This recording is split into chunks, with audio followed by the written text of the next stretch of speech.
Acewell Marquette, Rita Taki Telsqui. Long before Canada was formed, the Stolo people, the people of the river, occupied this land on which UAV is located. They lived in the Fraser Valley and Lower Fraser Canyon of British Columbia, and they spoke Hakamilam, also known as the upriver dialect. UAV, and especially the Race and Antiracism Network, recognizes and honors the contribution that Aboriginal people make and continue to make to our communities. RAN stands in solidarity with all Indigenous peoples in the ongoing pursuit for truth and reconciliation. We raise our hands in honor and respect for the elders of this land, for their ongoing care and stewardship of the land, now and long before settlers arrived in Canada. We would also like to acknowledge the Sumat, Musqueam, and Kwantlen First Nations, who are the closest neighbors of UAV's Abbotsford campus. Welcome everyone to this RAN presentation. As we wait for a few of our colleagues to attend, I'll just use this opportunity to introduce the program and how the presentations will go. We have 3 panelists today. We have representatives from the Faculty and Staff Association, DRISC FSA. We'll be speaking, Chantel Watts and Maggie Davis will be speaking on decolonization, reconciliation, and indigenization, and what that means for institutional communication. So there will be our first speaker. Maggie will be speaking on behalf of both Chantel and herself. They will be followed by the director for EDI here at UAV, Sandeep Hans. Sandeep will discuss the importance of recognizing and working to mitigate the national tension that arises from decolonizing institutions as an ongoing process. How can institutions be less reactionary and be more intentional and responsive? Collaborating to leverage the breadth and depth of knowledge of critical threads will be central. After Sandeep speaks, my colleague Sean will speak about the attention to students and community polls and what authentic and critical engagement looks like. So at this time, I'd like to invite Maggie Davis to present on behalf of herself and Chantel Watts. Thank you, everyone. I'm just going to share my screen here. One moment.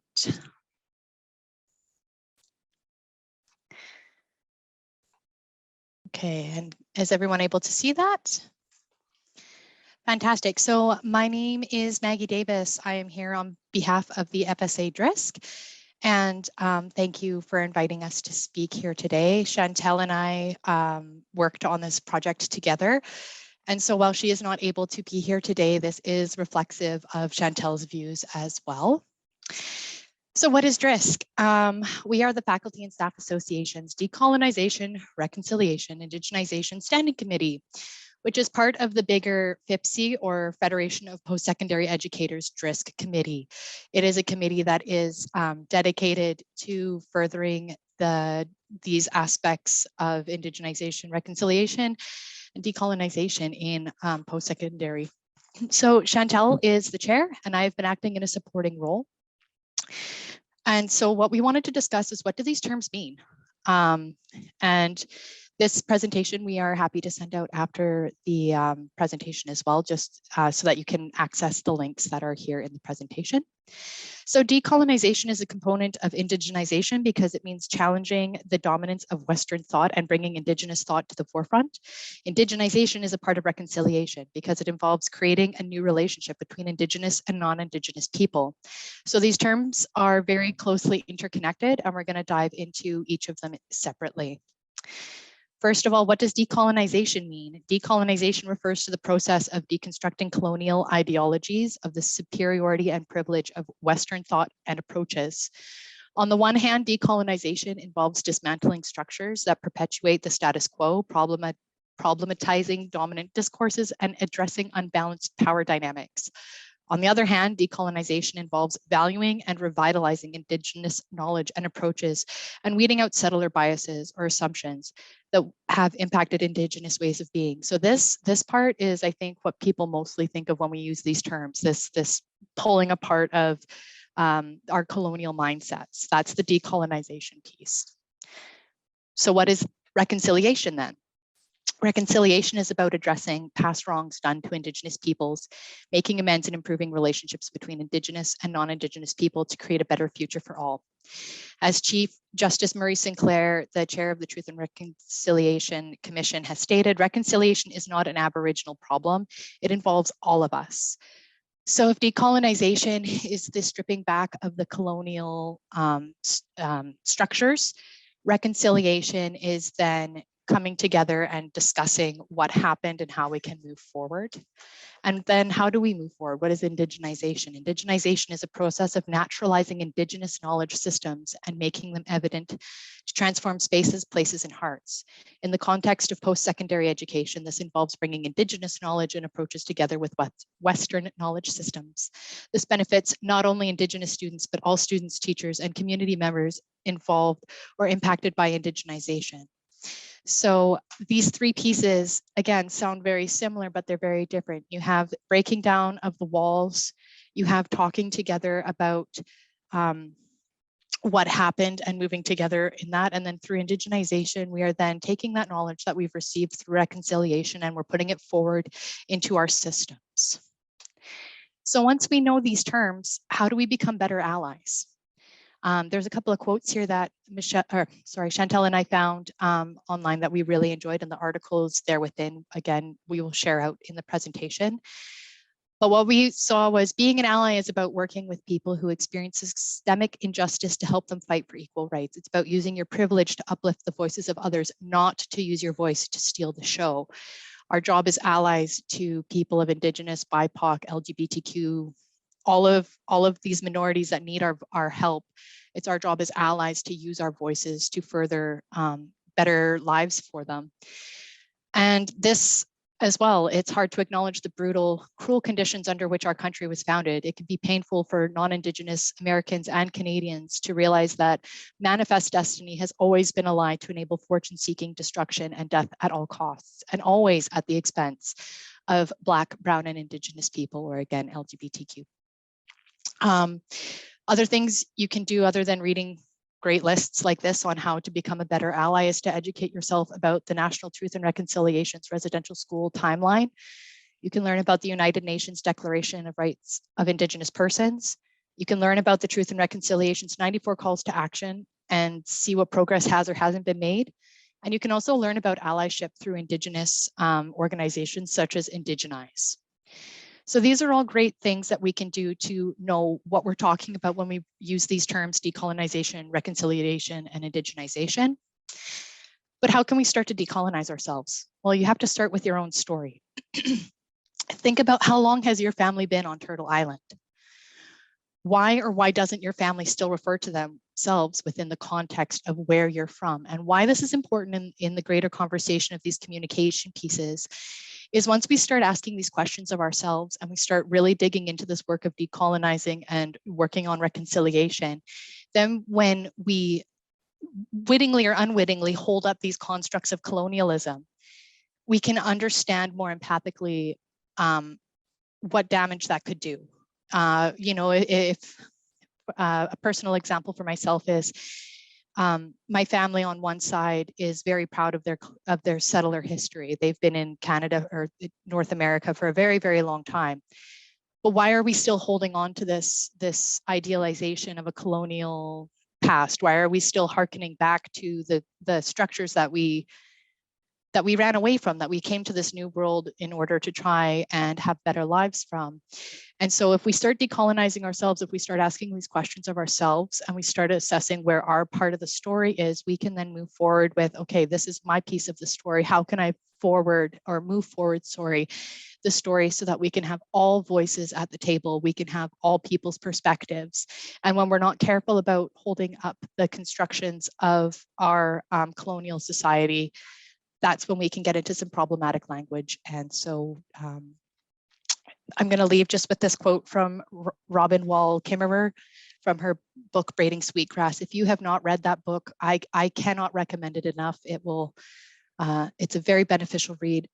And she's talking about her conversations around indigenization. And it's being naturalized to a place means to live as if this is the land that feeds you, as if these are the streams from which you drink, that build your body and fill your spirit. To become naturalized is to know that your ancestors lie in this ground. Here you will give your gifts and meet your responsibilities. To become naturalized is to live as if your children's futures matter, to take care of the land as if our lives and the lives of all of our relatives depend on it, because they do. So I'd like to leave with those thoughts. And again, thank you so much for allowing me to present today. Thank you, Maggie. I'm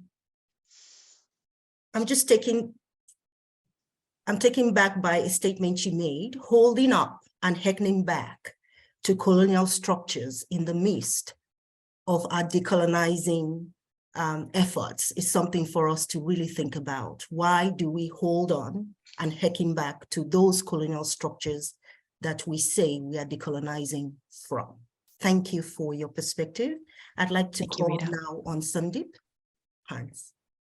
Thank you so much, Rita, and thank you, Maggie. I don't know if I share my screen, what you'll see, because I have 3 screens here. It's not important if we just, it's fine that I don't have it. There's nothing on the screens that are necessary. So I apologize if I'm not looking at you directly because of the 3 screen situation. I want to see your reaction as opposed to my face. Apologies in advance. What Maggie said also resonated with me, Rita, that why do we hearken back to institutions that we're looking to decolonize? At the individual level, this lands a little different than what I'm about to talk about, which is at the institutional level. As soon as we say institutional, we're speaking about legacy. We're speaking about thousands of years of legacy, of colonial history that's embedded in how we do things here. That's embedded in the processes that we work through, that's embedded in how we do things, how we come into work, the reporting structures, how we write. There's a natural tension when we talk about decolonization, indigenization, or reconciliation, and do so within the institution. And I think we have to sit with that tension and recognize that it's not going to be easy. It's not, we put this on the integrated strategic plan and therefore we are now decolonizing. It's a tough process at the individual level. I say this in many of my meetings, that it took me a couple of years to reconcile that I'm a settler on these lands, to have that term sit with me and recognize in my bones the truth of that statement. Personally, it took me a while, despite doing this work, to really acknowledge what that means to be a settler on these lands. And now when I say it, it doesn't mean that it wasn't true until I understood it. It was always true. My recognition of the truth is different. And when we speak about truth and reconciliation, the truth, there is a truth that has always been there. It's our understanding of that truth. It's our understanding of colonization, how each of us has been colonized and how we are going to individually work to decolonize. This is a process, it's an active process. If we're doing that at the individual level, we have to accept that at the institutional level, it's that much more tricky, that much more complicated. There are many more moving parts. So that I want to kind of lay the groundwork there.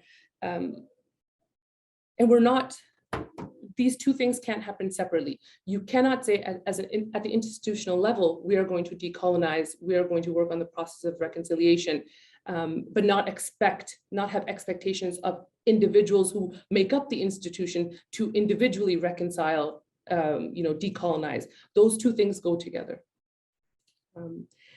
And I think about that at the personal level, so personal story, as someone who has my own opinions about the crown, my own opinions about the queen, my own opinions about decolonization, and why the settler identity, I didn't wear it easily, because my ancestors were colonized. They lived under the British imperialism, and the impacts of British imperialism still impacts my family to this day, impacts us in ways that I wasn't willing to acknowledge. The fact that I'm in this country, that I was born in this country, is because of the positive impacts of colonialization on my family that allowed them to immigrate here. It was a choice that they were able to make to come here.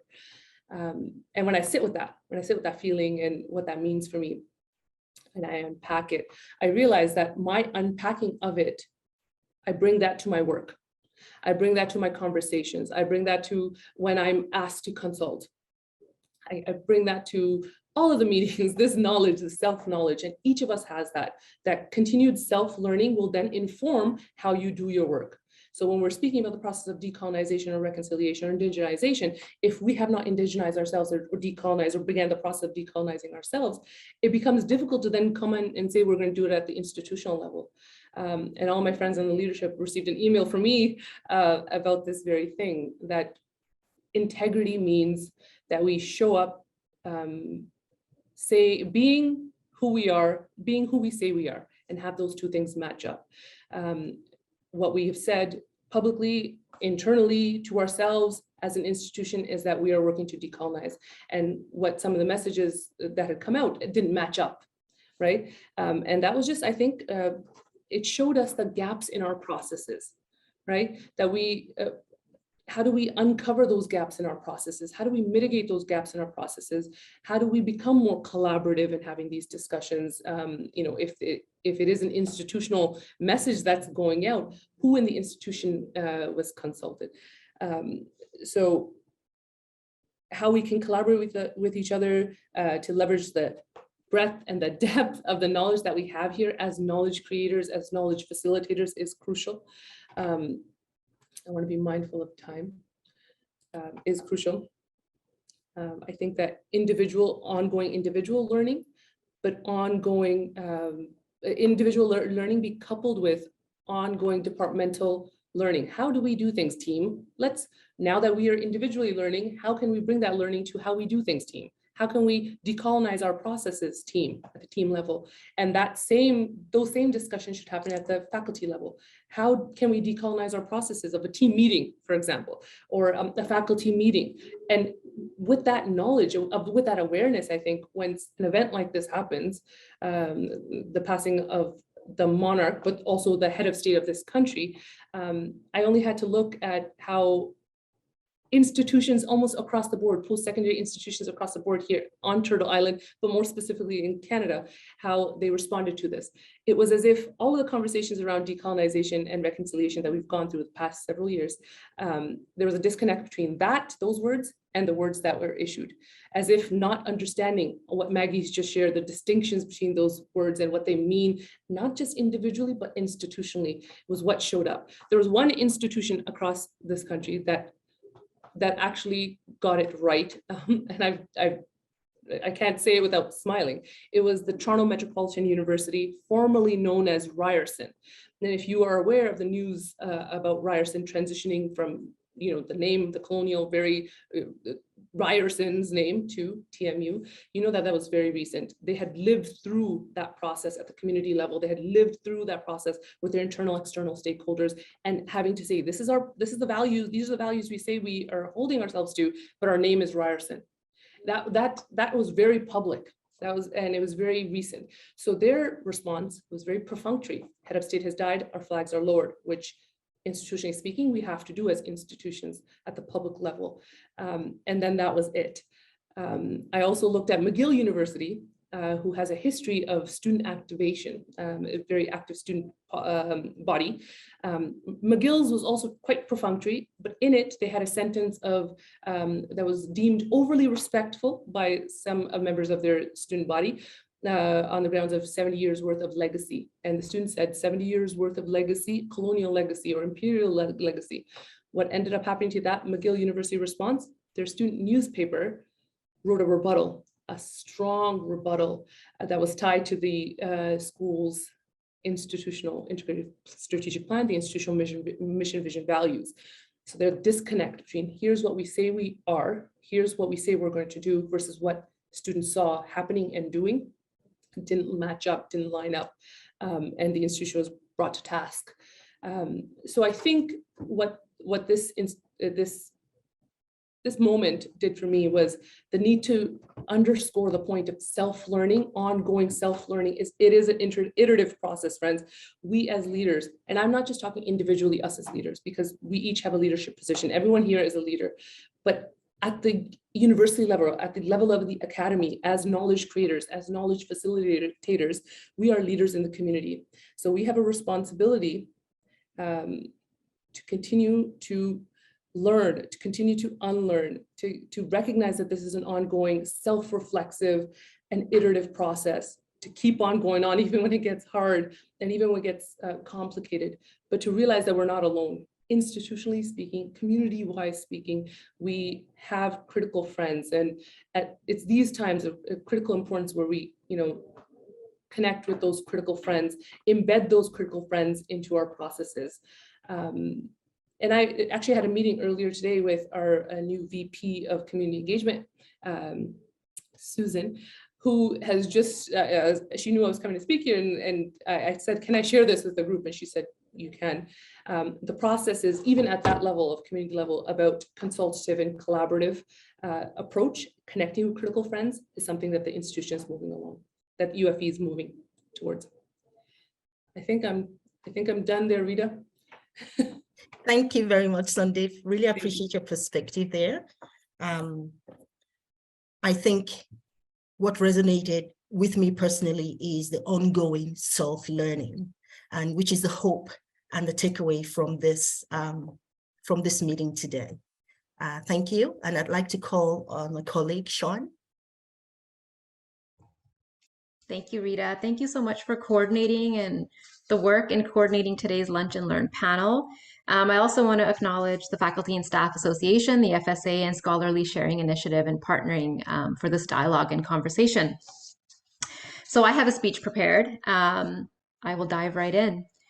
A few days ago, I received a text message from a former UFE student whom I had the privilege of supervising and working with during my time at the SASE.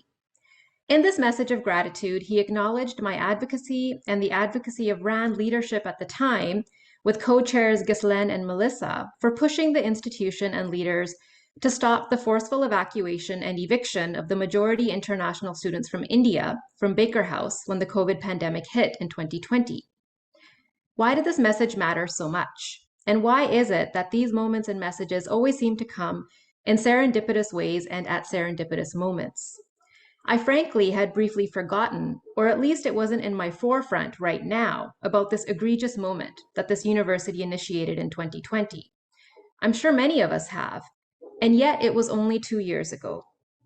Too often we forget patterns of harm that continue in spaces because there's just so much happening. And yet this example and message is an example of the power of the impact that meaningful attention to student and community pulse can initiate and foster when done in the name of advocacy, anti-racism, anti-oppression, and justice. What is this pulse that I speak of within this university in particular? The pulse I speak of is a pulse and boldness to speak truths, to hear the truths, and address those truths as part of ongoing systems of white supremacy. Privilege and power. The pulse I speak of is to know and be aware of what is taking place globally and how that impacts our students and our classrooms. When the farmers' protest took place in India, the single largest farmers' protest in human history, some of us knew how students from India were being impacted, how their families were being impacted, and the implications to that impact here on campus. But I did not see that same level of awareness, care, empathy, or understanding at the topmost levels in this institution. The FSA put out a very powerful statement in solidarity from the perspective of union work, because for those who don't know, the farmers' protest was led through union activism. And yet I don't recall a peep being said, or a dialogue taking place, or a student-driven initiative fostering those conversations. Knowing that would have been knowing the pulse of our students. We continue to be held accountable since the resurgence of Black Lives Matter, and yet I don't see any empowerment of Black students on this campus. An understanding of the pulse of this institution is not felt across all facets and across all spectrums here at UFE. Pockets exist for sure, but many of our students who are racialized, disenfranchised, disadvantaged are not being felt in this institution. Their experiences are not being acknowledged in this institution. That is what pulse means. Pulse means that the institution sees their humanity, sees their dignity, and engages with and through that, not white colonial power structures. Knowing the pulse of this institution is not to honor the death of a queen and a grandiose speech about all the good she has done. To lower the flags, including the pride flag, is also not assessing the pulse of the students who are impacted by the very same imperial, global power, and yes, genocides, plural. It is not honoring the work of decolonizing and indigenizing. Responsibility and accountability for this needs to be upheld from the top. As a Sikh woman, that message caused me harm, and in that moment, my dignity was denied. Furthermore, apologizing and acknowledging that harm is done shows great humility, earnestness, and a desire to learn and change. Humility is knowing the pulse. I want to end my short part here by highlighting how we can work to change this lack of pulse from a student perspective. So this semester, I'm teaching a history course titled History 101, Pre-Contact to Confederation. Leaving aside the problematic way that history courses themselves continue to perpetuate colonial ideologies about time and space, I want to give an example of how things that we see across campus can be great teachable moments and incredible learning tools. So I pulled up UFE's statement about the Queen's death and posed some questions in relation to themes from the course. What followed was an almost 1 hour unpacking and discussion and problematizing of this passage, with students referring to it as a corporatized model of education. This was one of the best classes that we have had this entire semester. Why? Because we found something tangible to critique within the institution and made connections to history and the truth, as opposed to myths about empire. We addressed decolonization, Indigenous histories in that process, and students left feeling like they were equipped with a brief understanding of how history is implicated in our present. This is how change will occur on campus. It is the instructors, the precarious sessional, assistant professors, associate professors being involved and included, and in particular, the racialized faculty being involved with an understanding and assuaging of their time and labor involved that will help this institution understand the pulse and convey the messaging across the campus. There also needs to be a student advisory group of diverse backgrounds and majority visible racialized backgrounds. So Indigenous students, Black students, Sikh students, other racialized students who work directly with the president and with the EDI office and all the majority white administrators in this institution. They need to be fostered and to be able to speak freely and truthfully about their experiences on this campus and do so without eye rolls, coldness, or backs against the wall, along with other ramifications. Our students are so incredibly thoughtful, intelligent, earnest, and have a keen awareness of the world they live in. They are attuned to popular culture, social media, and those are elements that are a part of the student pulse, whether we like it or not. This student advisory should not be fostered through the sub or student affairs. It should be an independent group of students. It feels disingenuous and ridiculous to keep reminding people of the reason why we are here, but it is to foster education as an enactment of meaningful change that benefits everyone. Corporatizing education, as my students so aptly noted, is not the goal.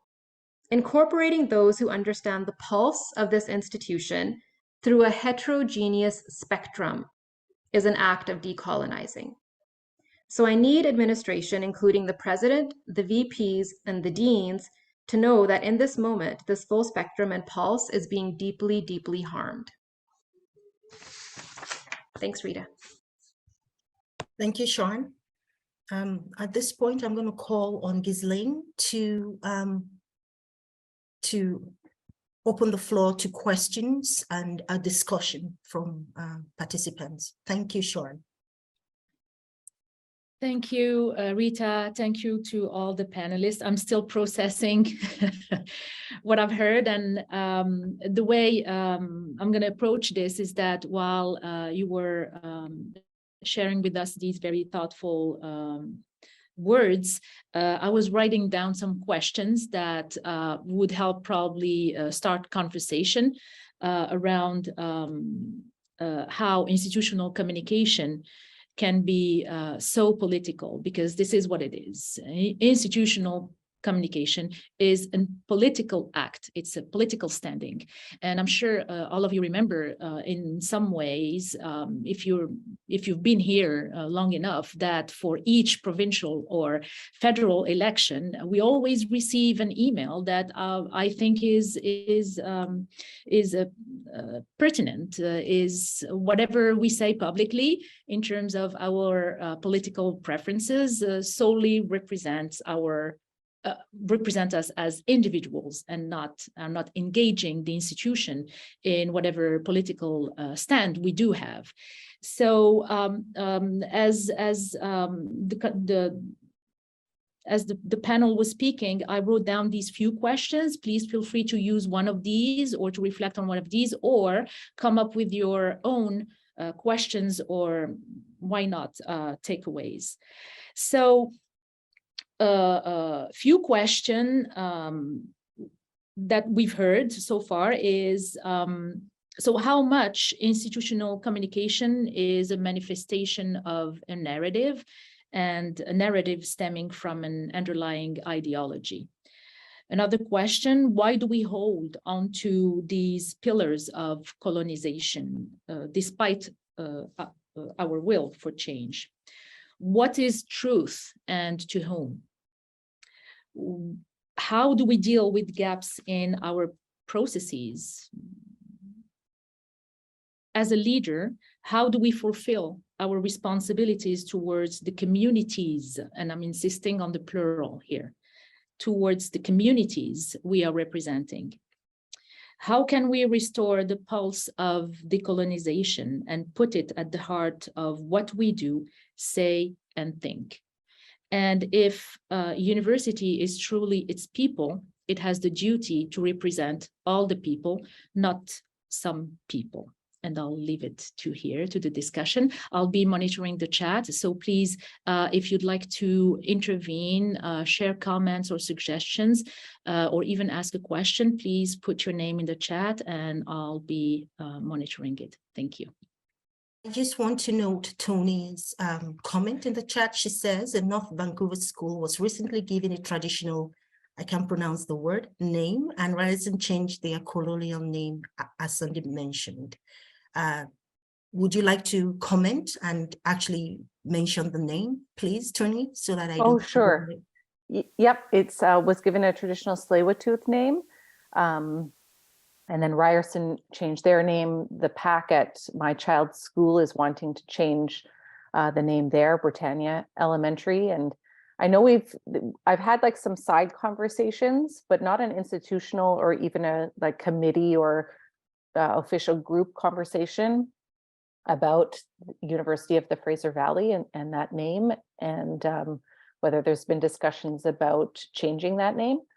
So I wondered if, I mean, we have an amazing group of people and minds here, 63 participants. So I was wondering if, since Sandeep mentioned that, if anyone has any information about whether there's been discussions around that.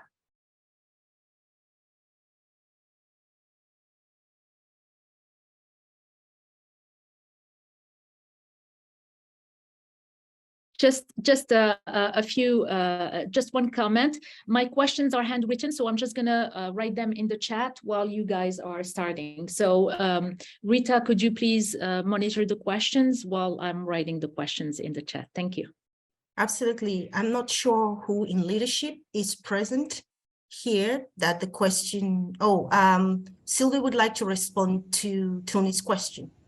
Yeah, Tony, I'm not aware, good question. I'm not aware of a sustained discussion, or I haven't heard that discussion take place, whether UFV should adopt a Halkah name. So yeah, good point. Avneet? Others have been more in the know than I have. Oh, sorry to interrupt there. Thank you, Sylvie. Avneet? Yeah, I appreciate the question, and I think the idea of examining our identity, who we are, our identity, and how that is connected to and in unison and harmony with the names that we want to call ourselves, the name that we want to give ourselves.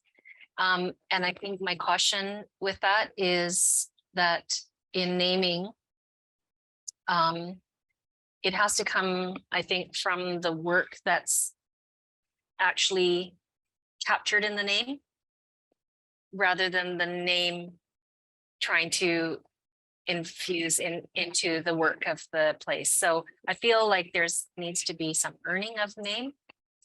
And in that earning process, I think is the learning and unlearning that all of the panelists have spoken to. While I in theory appreciate that idea, and I really do like that question, I think it's a very, very important conversation to have. It's a great question to inspire important conversation and discussion.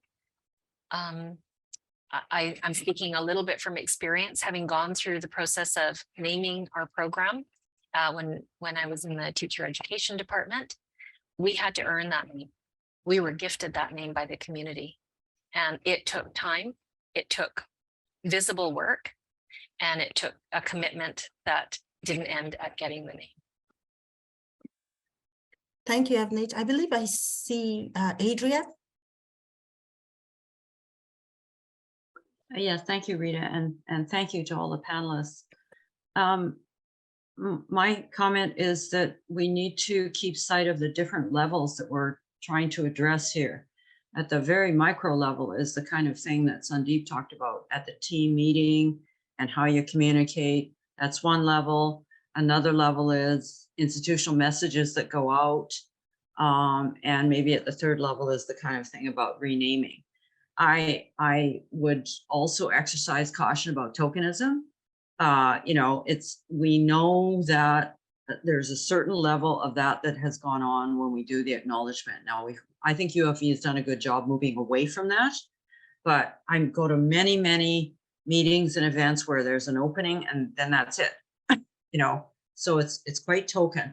So to really embed a style of communication where we are decolonizing, what is the communication about? The reference was made to the communication about the Queen, but there's many other kinds of communications that go on. So our own sort of critical analysis and critical self-reflection when we write these memos, these drafts, these department meeting notes, whatever, how does that reflect decolonizing or indigenizing or moving away from our traditional colonial past? That's very difficult because we have to also absorb that at the personal level in order to make that possible at the facilitative micro, meso, macro level. Thank you. Thank you, Adrian. Laura, and then Sandeep. Oops, I almost clicked on the leave button, which is something that I do sometimes. Hi, thank you for organizing this discussion. I just wanted to briefly touch on the notion of the naming. And absolutely, I think that's a great conversation for an institution to have, because our identity really should be reflective and rooted in the truth of who we are.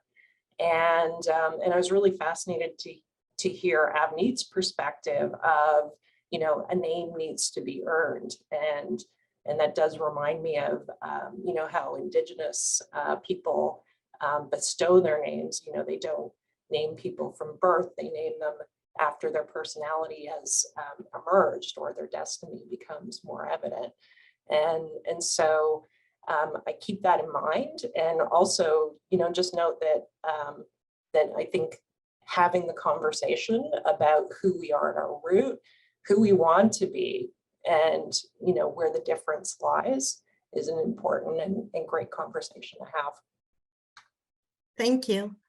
Before Sandeep speaks, I just want to call us back to some of the questions that Ghislaine presented for discussions.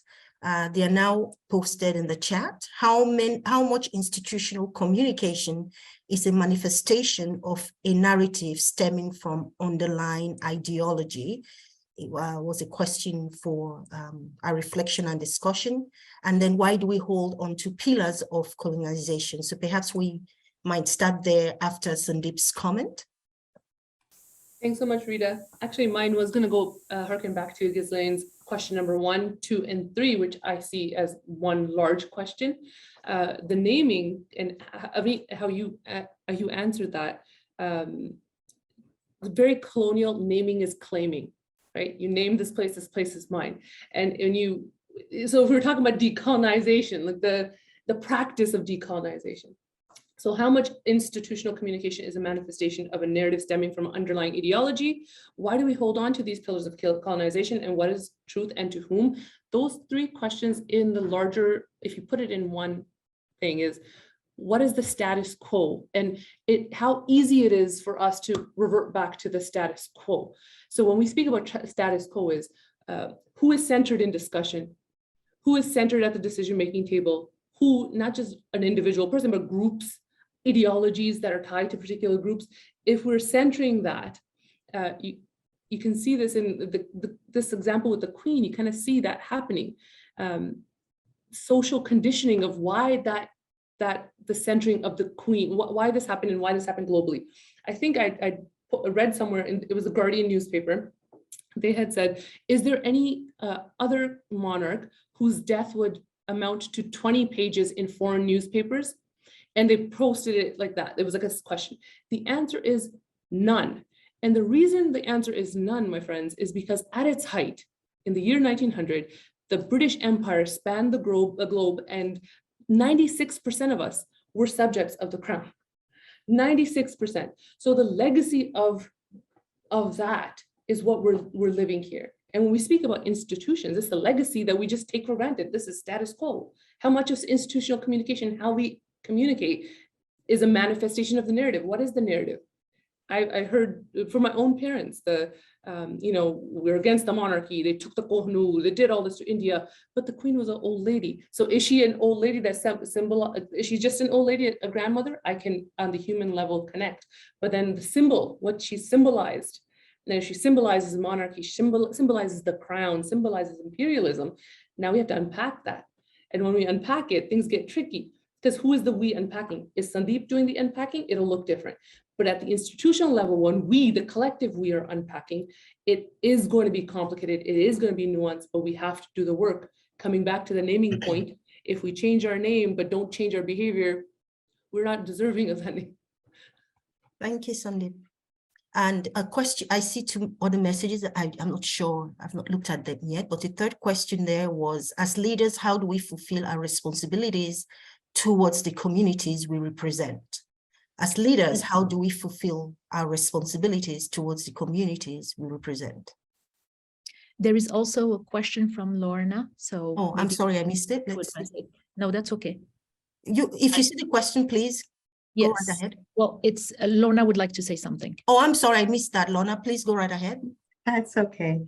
So I think my comments might address all 3 questions in a roundabout way.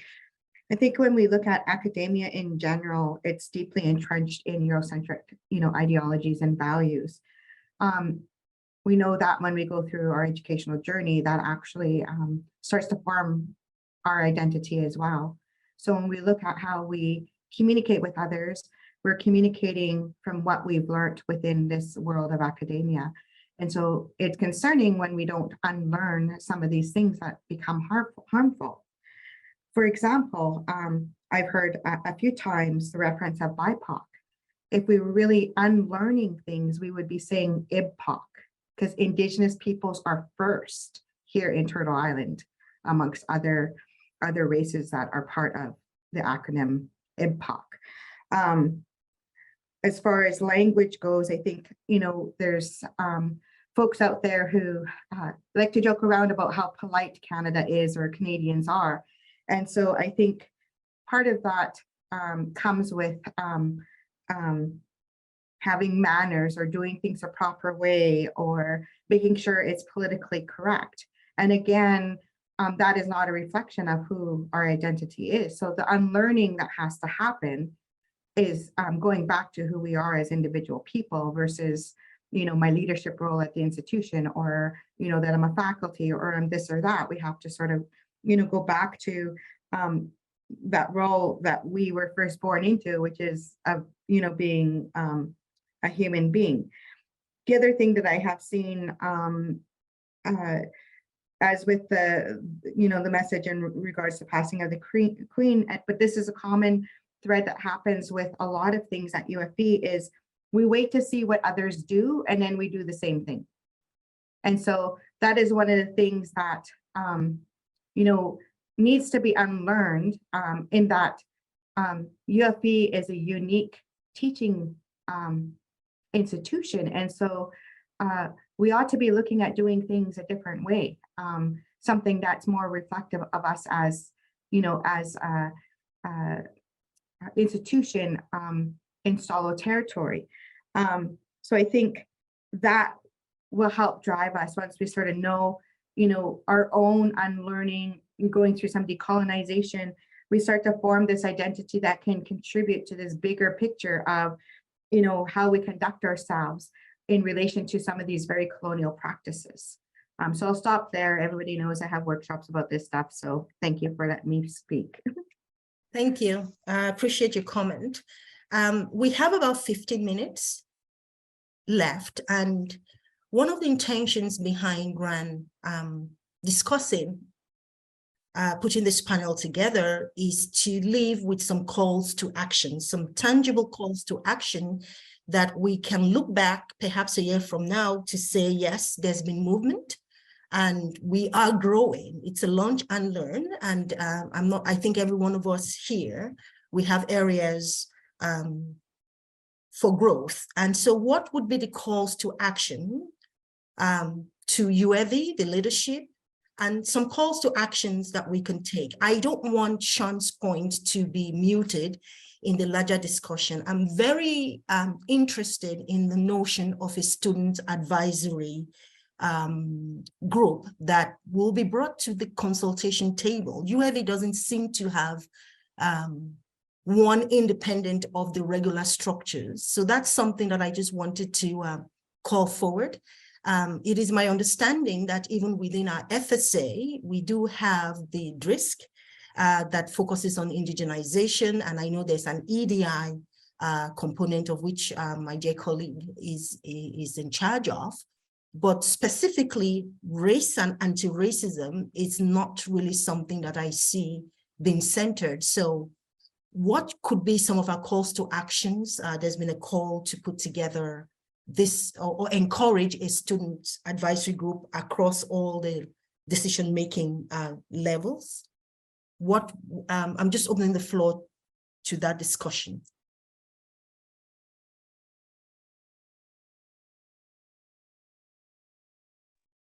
Adrian's comment says, I think the idea of a lens needs to be thought about. Sean mentioned a heterogeneous lens. This could be used in many different forums. Sean, would you like to expand on that? Yeah, thank you, Adrian and Rita.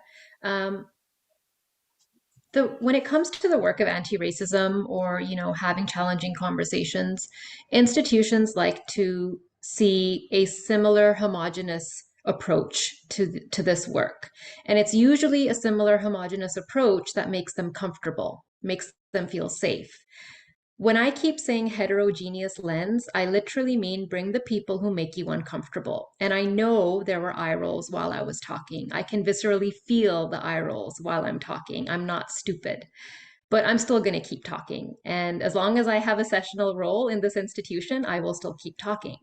But it means you bring in the people who are understanding of the pulse of the community in this institution. And there's a spectrum of those amazing people on this campus. And it can't just be the people who make leaders feel comfortable. So that's the perspective I come at with. Thank you. Paul has a question. Hello, thank you, Rita, and thanks everyone for speaking and giving us the opportunity to listen. It's been very interesting.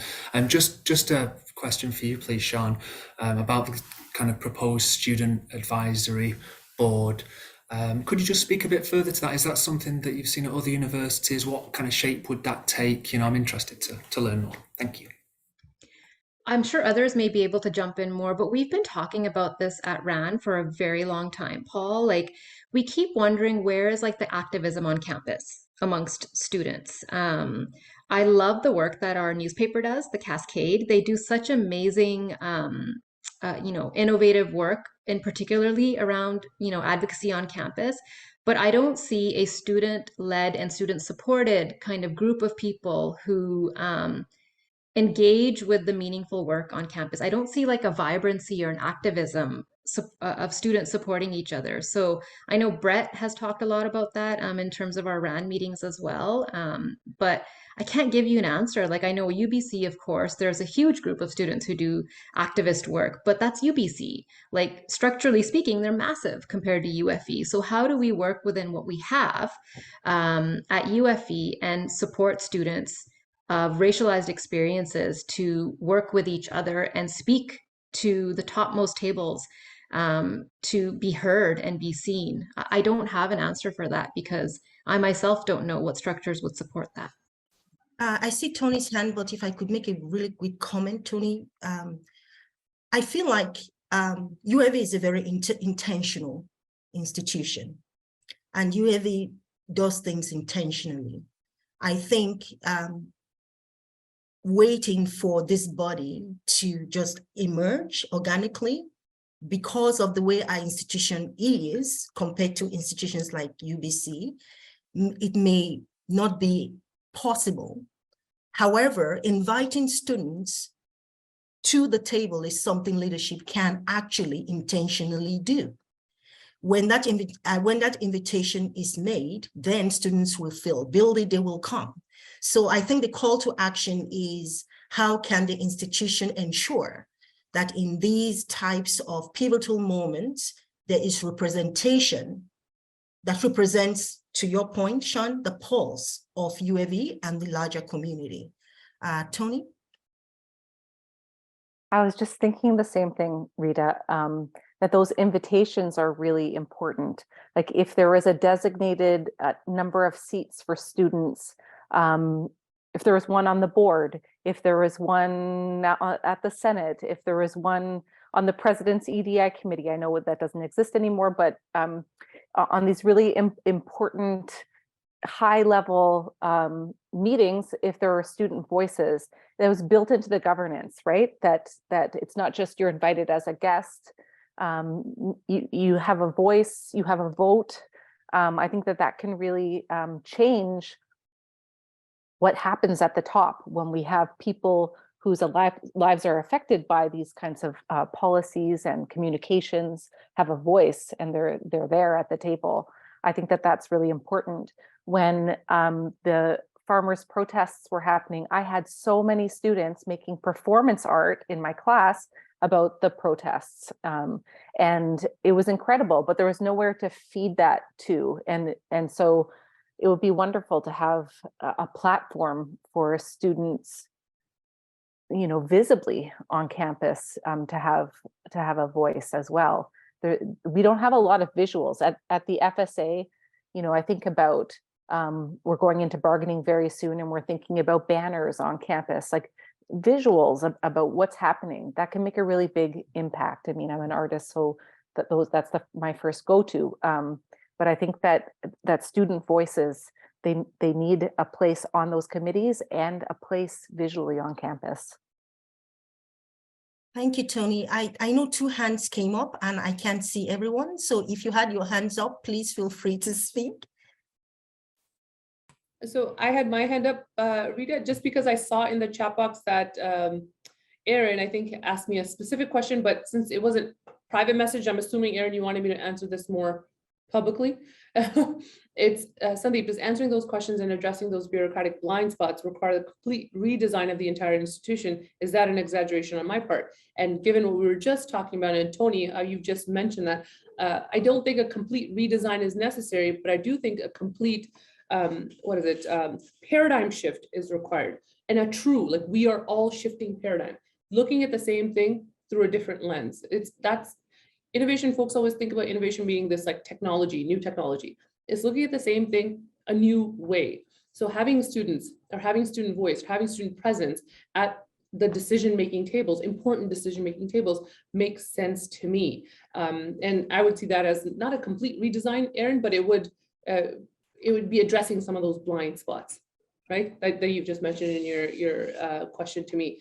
And it's a little early, but the Equity, Diversity and Inclusion and Anti-Discrimination Advisory Committee, Tony, which is the evolution of the EDI task force. I'm working in close conjunction with Dr. Suthavinder Bains and the FSA, so it'll be a kind of a joint committee. The invitations for the steering committee are going to go out later this week, and then the actual committee with which we hope will have student engagement will start in January. But being mindful, friends, that if we say, oh, we want to have EDI on something or race and anti-racism on something, I'm very mindful of folks join, but is it a, oh, I've joined, therefore check mark. Well, we will welcome the check mark, Sandeep. We will welcome let's start with the check mark. It's always wonderful to start there, and then we'll take it from there, because things are problematic as with every type of committee. So absence will not be the preferred format. But I'm looking at the time. We have 4 minutes left. I just want to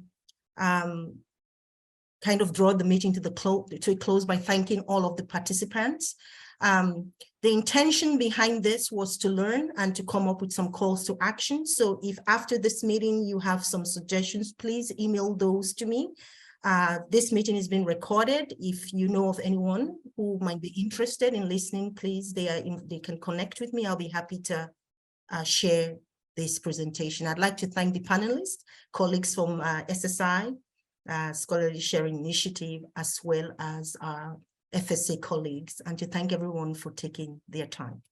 Thank you and have a wonderful day. We will remain behind, panelists, just to debrief quickly once the room is emptied. Thank you, everyone.